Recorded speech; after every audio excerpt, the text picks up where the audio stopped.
নমস্কাৰ, পুনৰ মই আহিলোঁ জলফাই আৰু আমলখি লগ কৰি বনোৱা এটা টেষ্টি আচাৰৰ ৰেচিপি লৈ।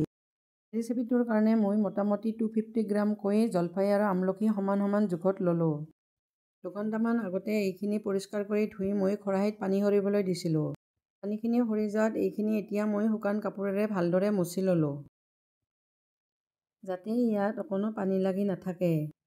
জলফাই আৰু আমলখিখিনি মোৰ শুকানকৈ মচি লোৱা হৈ গ'ল। এতিয়া এইখিনি মই গ্ৰেট কৰি ল'ম। সেয়ে এখন ডিছ ল'লোঁ। তাৰপিছত এখন চিপছাৰৰ মই ডাঙৰ ফুটাই দি এইখিনি গ্ৰেট কৰিবলৈ ধৰিলোঁ। আমলখি আৰু জলফাইখিনি মোৰ গ্ৰেট কৰি লোৱা হৈ গ'ল। এতিয়া ডিছখনত মই পাতলকৈ লৈ এইখিনি এদিনৰ কাৰণে ৰ'দত ৰাখিম। ৰ'দত দিয়াৰ পিছত এইখিনি মই মাজে মাজে লৰাই থাকিলোঁ। এদিন ৰ'দ খোৱাৰ পিছত আচাৰখিনি মই এতিয়া বনাম। আচাৰখিনিৰ কাৰণে প্ৰথমে মই এটা মছলা তৈয়াৰ কৰি ল'ম।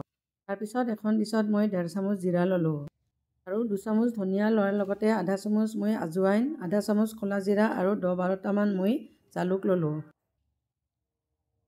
তাৰপিছত 4 চামুচ মই ইয়াত গোৱামুড়িৰ গুটি অৰ্থাৎ মিঠামুড়ি ল'লোঁ। পুনৰ আধা চামুচ জিৰা আৰু 1 চামুচ ধনিয়া মই লৈ ল'লোঁ।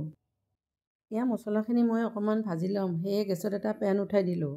তাৰপিছত গেছত উঠাই দিয়া পেনখন গৰম হোৱাত মই মছলাখিনি ইয়াত ঢালি ল'লোঁ আৰু লৰাই এইখিনি ভাজি থাকিলোঁ। এনেকৈ লৰাই হাই ফ্লেমতে ভাজি থাকোঁতে এইখিনি ফুটিবলৈ ধৰিল। ফুটিবলৈ ধৰা মছলাখিনি মই এখন ডিছত নমাই ল'লোঁ আৰু ঠাণ্ডা হ'বলৈ দিলোঁ। অকণমান ঠাণ্ডা হোৱাৰ পিছত মছলাখিনি মই গ্ৰাইণ্ড কৰিবলৈ দিলোঁ আৰু এইখিনি একেবাৰে মিহিকৈ গ্ৰাইণ্ড কৰা নাই। মাজে মাজে লৰাই থাকি এদিন ৰ'দত শুকাই লোৱা জলফাই আৰু আমলখিখিনি মই লৈ ল'লোঁ। 15টামান কেঁচা জলকীয়া মই পৰিষ্কাৰ কৰি ধুই ফালি ৰ'দত শুকুৱাই লৈছোঁ। এতিয়া আচাৰখিনি তেলত দিবৰ কাৰণে গেছত মই এটা পেন উঠাই দিলোঁ আৰু পেনটো গৰম হোৱাত ইয়াত মই 2 কাপ সৰিয়হৰ তেল লৈ ল'লোঁ। গেছৰ ফ্লেমটো মিডিয়াম কৰি তেলখিনি মই অকণমান গৰম হ'বলৈ দিলোঁ। তেলখিনি অকণমান গৰম হোৱাত ইয়াত মই আধা চামুচ পাঁচফোৰণ ল'লোঁ। পাঁচফোৰণখিনি ফুটা হোৱাৰ পিছত গেছৰ ফ্লেমটো মই অফ কৰি ল'লোঁ। তেলখিনিৰ হিটটো অকণমান কমাত ইয়াত মই কাটি লোৱা এটা ডাঙৰ চাই নহৰু আৰু জলকীয়াখিনি লৈ ল'লোঁ।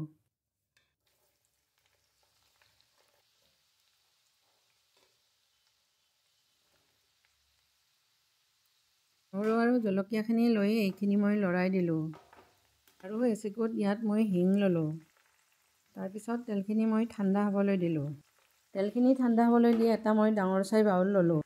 বাউলটোত মই জলফাই আৰু আমলখিখিনি লৈ ল'লোঁ। তাৰপিছত প্ৰয়োজন অনুযায়ী এখন মিডিয়াম চামুচেৰে ইয়াত এচামুচ মই নিমখ ল'লোঁ। নিমখখিনি লোৱাৰ পিছত গ্ৰাইণ্ড কৰি লোৱা মছলাখিনিও মই ইয়াত লৈ ল'লোঁ। পিছত এখন সৰু চামুচেৰে এচামুচতকৈ অকণমান বেছি মই ইয়াত হালধি ল'লোঁ। মছলাখিনিৰে সৈতে এইখিনি মই ভালদৰে মিহলি কৰি ল'লোঁ। আৰু আচাৰখিনি কালাৰ হ'বৰ কাৰণে ইয়াত মই ৰেড চিলি পাউডাৰ 3 চামুচ লৈ ল'লোঁ। চিলি পাউডাৰখিনি লৈ ময়ো এইখিনি ভালদৰে মিহলি কৰি ল'লোঁ। তাৰপিছত ঠাণ্ডা হ'বলৈ দিয়া তেলখিনি মই হাতেৰে চুই অকণমান কুহুমীয়া গৰম থাকোঁতে ইয়াত ঢালি ল'লোঁ। তাৰপিছত এইখিনি মই ভালদৰে মিহলি কৰি ল'লোঁ। ভালদৰে মিহলি কৰাৰ পিছত মিডিয়াম চামুচখনেৰে ইয়াত মই এচামুচ ভিনেগাৰ ল'লোঁ। ভিনেগাৰ লোৱাটো মোৰ স্কিপ হৈ গ'ল, সেয়ে মই এইটো বেলেগকৈ দেখুৱাই দিলোঁ। ভিনেগাৰখিনি লৈ এইখিনি মই ভালদৰে লৰাই দিলোঁ। ভালদৰে মিহলি কৰাৰ পিছত ডাঙৰ চাই বাউল এটাত এইখিনি মই লৈ ল'লোঁ। চালনী এখন ঢাকি মাজে মাজে লৰাই দি এইখিনি মই 2 দিনমান ৰ'দ লগালোঁ। 2 দিন এনেকৈ ৰ'দ লগাৰ পিছত মই এইখিনি পুনৰ লৈ ল'লোঁ। তেল যিহেতুকে মোৰ আগতে কম হ'ল, সেয়ে ইয়াত ডুব যোৱাকৈ পুনৰ মই তেল ল'ম। সেয়ে গেছত এটা মই পেন গৰম হ'বলৈ দিলোঁ। পেনটো গৰম হোৱাত ইয়াত মই পুনৰ সৰিয়হৰ তেল লৈ ল'লোঁ। তেলখিনি মিডিয়াম ফ্লেমত গৰম কৰাৰ পিছত মই ঠাণ্ডা হ'বলৈ দিলোঁ।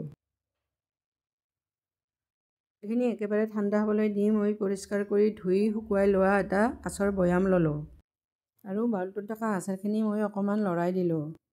পিছত এখন শুকান পৰিষ্কাৰ হেতাৰে এইখিনি মই বৈয়ামত ভৰাই ল'লোঁ।